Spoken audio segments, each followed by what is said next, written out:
Magandang gabi at magandang araw sa ating lahat. At ngayon po sa ating pagpapatuloy ng ating daily devotion, nandito na po tayo sa for June 9 ay para po sa June 9 ay nandito na po tayo sa Acts chapter 7 verses 1 to 60. So ito po ay yung karugtong lamang din po nung sa buhay ni Stephen, no? At ito nga ay of course hindi naman natin babasahin yung buong chapter na yan, no? Or buong verses na yan. Ay meron lang po tayong tatlong reflections for this devotion. So 3 reflections in Acts chapter 7 verses 1 to 6. Bilang panimula ay babasahin ko yung huling verse. Sabi po sa verse 60 ay ganito: He knelt down and cried out in a loud voice, "Lord, do not remember this sin against them." He said this and died. So, the Lord will bless every one of us. And let us pray. Father in heaven, again, salamat po sapagkat Ikaw ay tapat sa aming pong mga buhay. Salamat po sa iyo, Ama, sa iyong katapatan at mga pagtugon sa aming pong mga darangin, at kami, O Diyos, ay iyo pong gamitin as a channel of your blessings. Use me, Lord, as a channel of your blessing, spiritual blessing, Lord, sa mga makakapakinig ng recorded devotion na ito. Father, in the name of Jesus, patuloy, Panginoon, na kayo, Panginoon, na siyang gumabay sa akin at sa bawat isa nakikinig. Talk to them in your very special way to them, na kung paano nais mong mangusap ka sa kanila at sa bawat isa sa amin, sa kaparaan ng nais mo, at sa mga bagay na nais mong in particular, Lord, na i-deal sa amin. Salamat po sa iyo, Ama, and continue to give us, Lord, your favor of your blessings, forgiveness, mercy and grace, and the joy of having you sa amin pong mga buhay. Thank you for loving us, and for the forgiveness of our sins, and for the discipline, Lord, na nais mong pagdaanan po namin. Thank you. And this we pray in Jesus' name. Amen and amen. Para po sa atin pong unang reflection is hindi ko na po babasahin, i-video sa summary ko na lang yung verses 1 to 54. So basahin nyo na lang din po sa inyong mga personal na Bibles ay yung mahabang verses na yan. But basically, ang nilalaman ng verses na yan ay isang pagbibigay ni Stephen ng kanilang kasaysayan o pagpapaalala sa kanyang mga kapwa kababayang Israelita or kababayan, no, na mga panahon na yon, at in particular din yung mga Jews at mga religious leaders na mga Jews na hindi nananalig sa Panginoon. So dito nga ay mula sa kasaysayan na nila kay Abraham hanggang sa nakarating sa kay Solomon. So ang haba po nun. So ito ay summary na nga lang din yung mga binanggit dito, I do believe, no, ni Stephen. But the point is, but siya yung para pang ang tapag ba dito, or parang I forget the term, pero parang nag-narration siya, no? Pero meron pa ako isang hinahanap na term, no? Kanyang kinuwento yung mga pangyayari sa kanilang kasaysayan mula kay Abraham, na patungkol nga sa kung paano kailang mga Israelita ay dapat sumusunod sa kanilang Diyos na si Yahweh. Kung papansinin nyo nga dyan, pati pagkukwento nga nung mula kay Abraham na tinawag ng Diyos si Abraham para maging ama ng maraming bansa, at after nga nun ay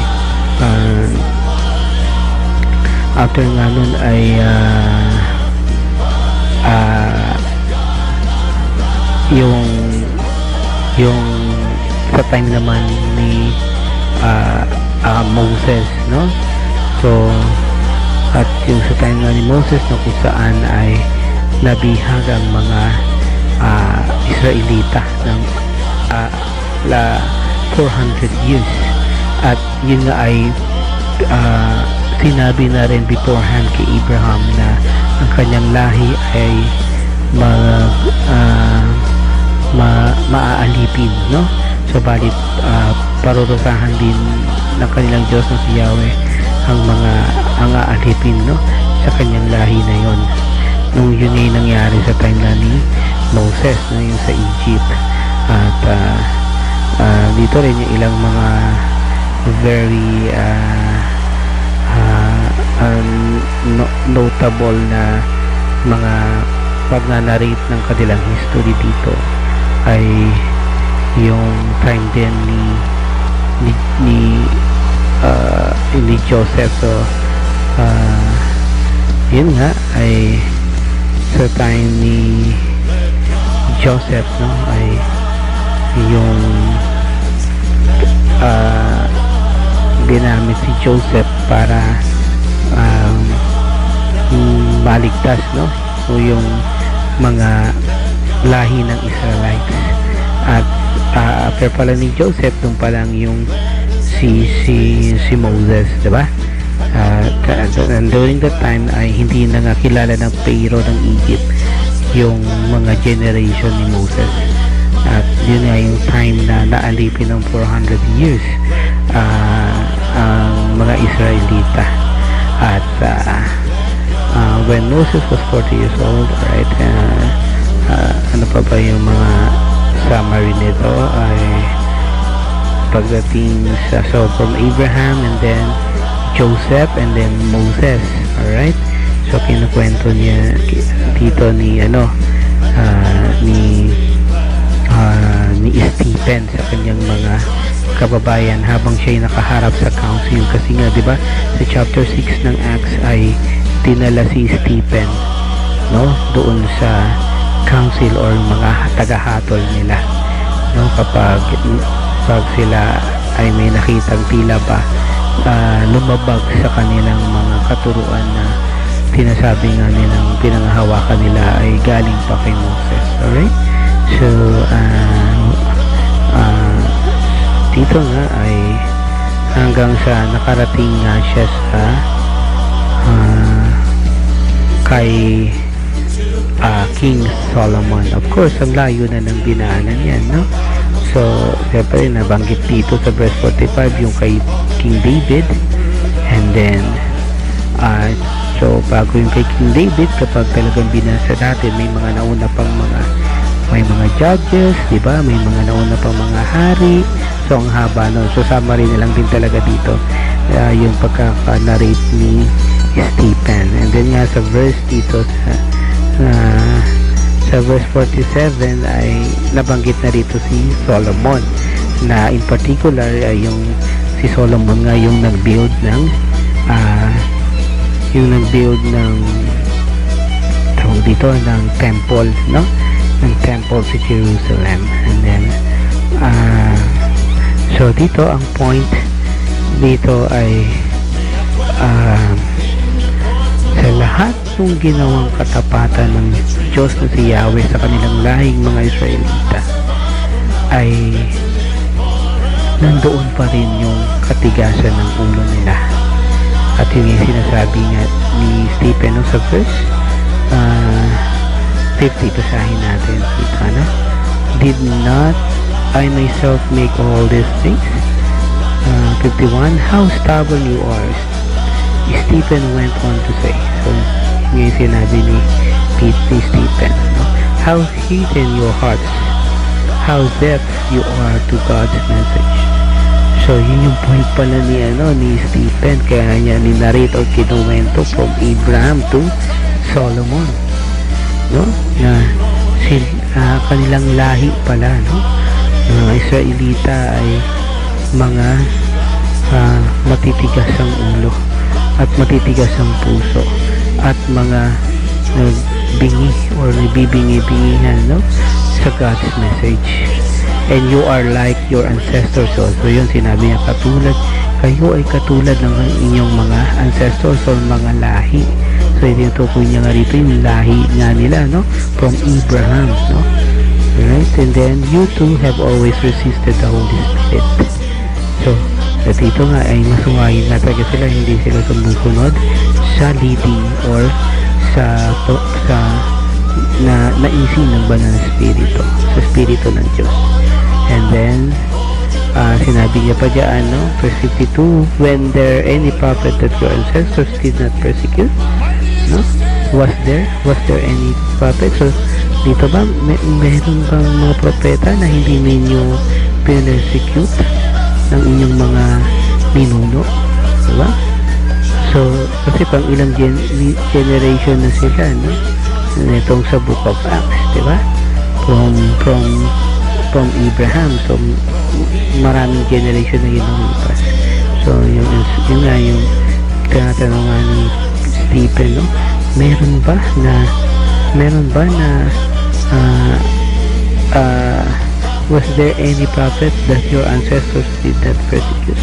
Meron bang hindi persecute na mga propeta na inyong mga ninuno? Meron ba silang hindi persecute, diba? So, siyempre, ito ay yung tawag dito, rhetorical question. When you say rhetorical question, the answer is implied. Nandun na yung sagot. Of course, ang sagot yan, no, ay no. Talagang persecute nila, no, ang kanilang mga prophet ang pinapadala ng Panginoon during pa lang ng mga kanilang mga ninuno from Abraham, no. So yun nga, they killed God's messengers. They killed God's messengers. Persecute pa rin yan. And then who long ago announced the coming of his righteous servant, and now you have betrayed and murdered him. So yun nga, ito nga yung mga God's messengers o mga prophets ay sila yung nag-proclaim na rin sila, no, ng tungkol sa pagdating ni Jesus Christ, yun na pinapako nga nila sa krus ng time ni Jesus at ng time ng Roman Empire, no, nila Pilate, no, yung time nila Herod and Pilate. And then 53, you are the ones who received God's law that was handed down by angels, yet you have not obeyed it. So dito nakita natin na parang ang tawag doon yung kabaliktaran, no, yung, kalimutan ko sa English yung term na yan,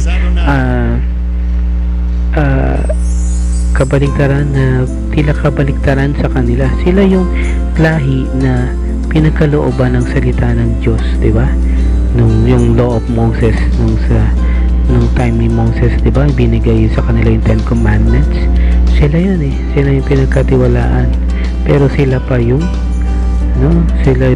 hindi sumusunod. And then sa verse 54, as the members of the council listened to Stephen, they became furious and ground their teeth at him in anger. Alright, so dito kita yung talaga ng katigasan ng ulo nila, no? At nung time na yun in particular. So ano po yung first reflection natin dito? Number 1 is learn from every season of life's lesson. So dapat natutunan po tayo, no, sa mga aral ng mga panahong dumaan sa aral ng buhay natin. So sila, no, tila hindi sila natuto, naging cycle na lang, no, mula sa time ni Abraham, na pag narate niya ni Stephen hanggang doon sa time ni Solomon, no, ay hanggang sa time nga nila, nung time nila Stephen ng Book of Acts, no, ay nandun pa rin yung kanilang katigasan ng ulo. Alright, so well, probably meron din naman mga naging masunurin at may mga years din na talagang namuhay sila ng matuwid sa Panginoon. But siguro dito ay tinasabi rin yung in general, no, sa kabuuan ay masasabing tila, no, lamang yung pagiging matigas ang ulo. Alright, so at nga lamang yung pagiging masuwayin. So dito nga, let us learn from every season of life's lesson. Alright, sabi nga no, yung pinaka wise ay hindi naiwasang magkamali dahil natuto na siya sa pagkakamali ng iba. Yun daw yung pinaka wise, diba? So yung iba nagiging wise lang after na nagkamali na, diba? So ang mas wise doon ay naiwasan niya, yung taong naiwasan ng magkamali dahil natuto na siya na nagkamali sa pagkakamali ng iba at hindi na niya yun dinaanan. So learn from every season of life's lesson. Right, number 2 is yung verses 55 to 57. Ang sabi dyan, 55, but Stephen, full of the Holy Spirit, looked up to heaven and saw God's glory, and Jesus standing at the right hand side of God. Look, he said, I see heaven opened and the Son of Man standing at the right hand side of God.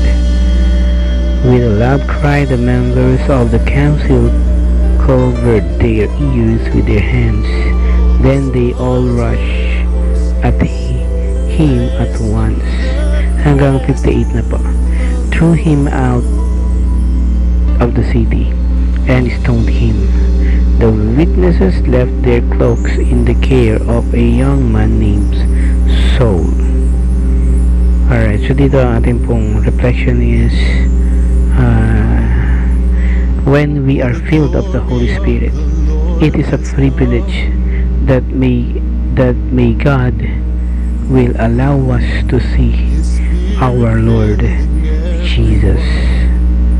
Alright? So dito kapag tayo ay napuspos, no, ng banal na Espiritu, ay isa pong pribilehiyo kung ia-allow ng Diyos na makita natin si Jesus. Alright? So dito nga ay nakita ni Stephen, no, na nabuksan ng langit at nakita niya si Jesus nasa kanang bahagi, no, nasa kanang side ng Diyos, no. So isang katibayan to, no, na si Jesus ay kapiling na ng Diyos Ama sa langit, no.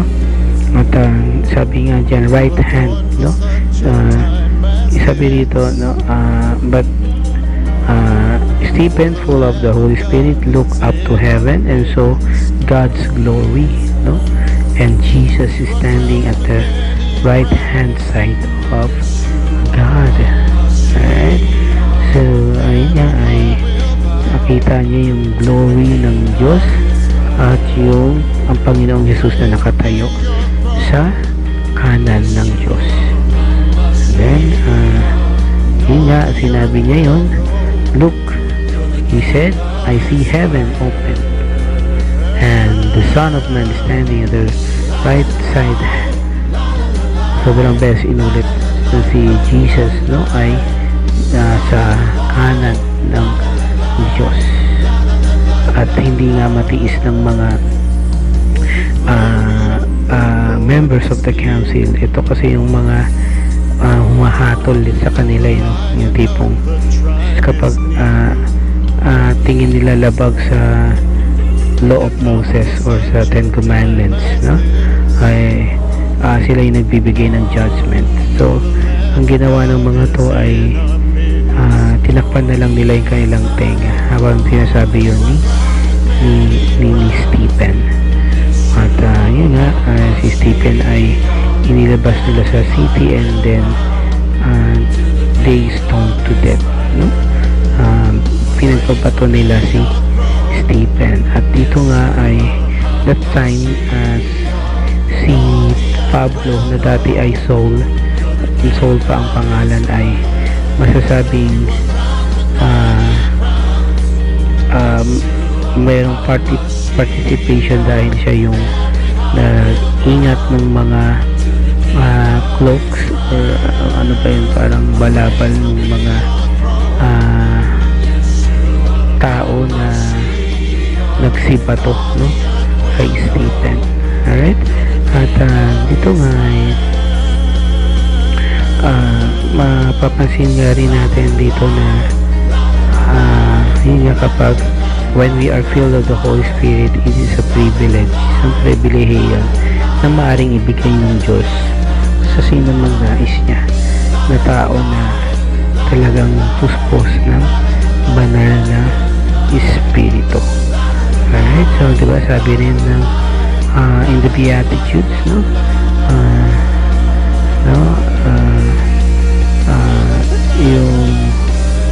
Yung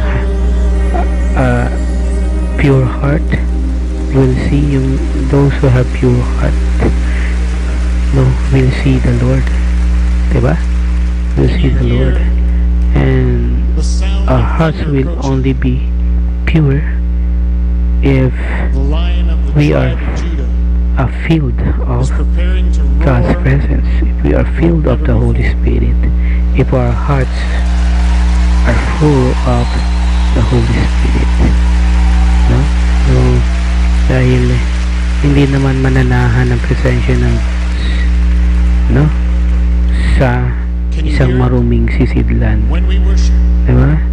So dito nga ay the more that we have that desire, no, to know Jesus and have the desire of being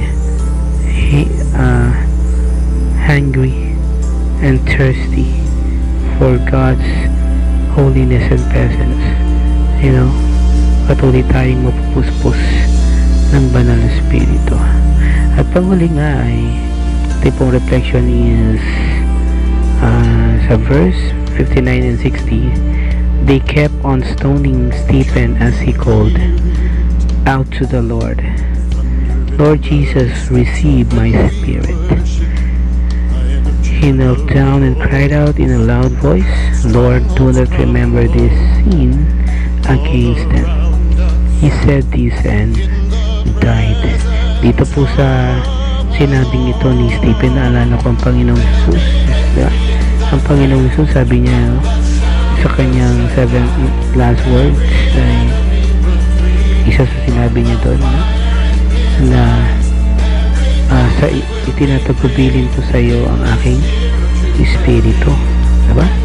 Ganun din yung sinabi ni almost the same yung sinabi ni Stephen. Sabi niya, Lord Jesus, receive my spirit. At yun nga, sa verse 60 ay makikita natin dito na, no, ay nagsabi siya na do not remember this sin against them, and then he said this and died. Parang sinabi rin ni Jesus, diba? Lord, forgive them for they do not know, no? Hindi nila alam ang kanilang ginagawa, diba?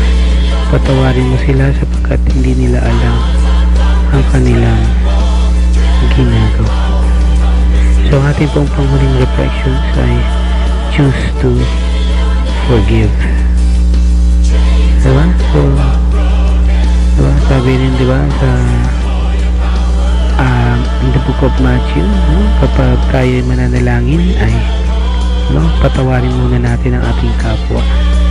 So, sa ganon ay dinigin yung ating mga dalangin. Diba? So, yung forgiveness ay napaka-importante, yung pagpapatawad. Kahit po gaano kabigat ay sa tulong ng Panginoon ay atin pong matutunan pong patawarin yung pagkasala sa atin. At dito nga ay siguro ang tignan na lang natin hindi nila alam kanilang ginagawa, no? So, dito nga sa sinabi ni Peter, no, do not remember this sin against them. Diba? So, napaka-pure ng heart ni Stephen, and yung ating pong patuloy na pagbibigay ng pangunawa, pagpapatawad ay patuloy na magbibigay din sa atin ng pagkakaroon ng pagiging pure in heart. Diba? So, pagkat diba, hindi naman tatanggapin sa langit yung puso na puno ng galit, unforgiveness. Hindi tatanggapin sa langit yun, no? Hindi yun tatanggapin sa langit.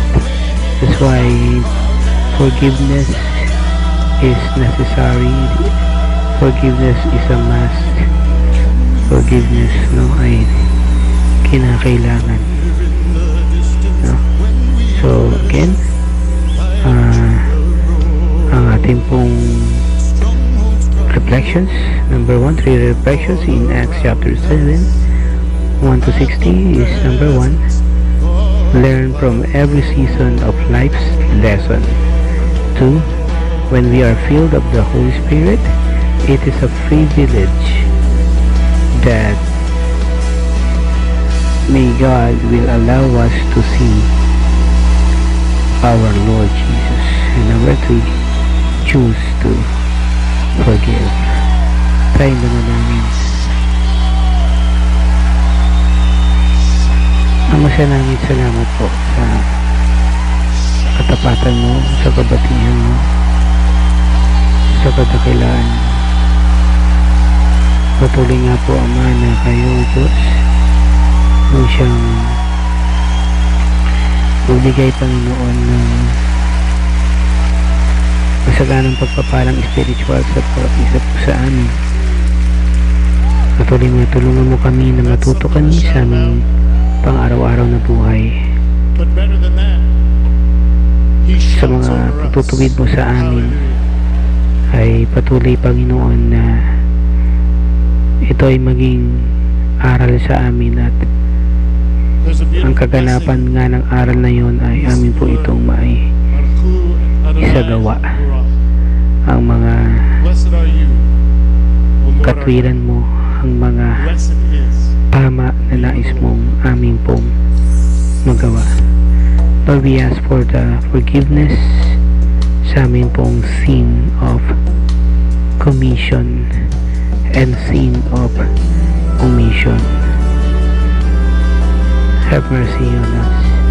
And also praying, Father, na patuloy nga na kayo, O Diyos, ang siyang magtanggal sa amin kung may nakikita ka man sa amin na mga hindi pagpapatawad, mga kabigatan sa aming kalooban, sa dahilan na kami ay may sama ng loob, galit, hindi pagpapatawad. Tulungan mo po kami na magpatawad. Patuloy nga ang Diyos na palain mo ang bansang Pilipinas, ang iyong mga anak sa lahat ng panig ng mundo, at sa Kanya na nakikinig ngayon sa mga oras na ito. Pagpalain mo siya at iyong ingatan sa ngalan ni Jesus.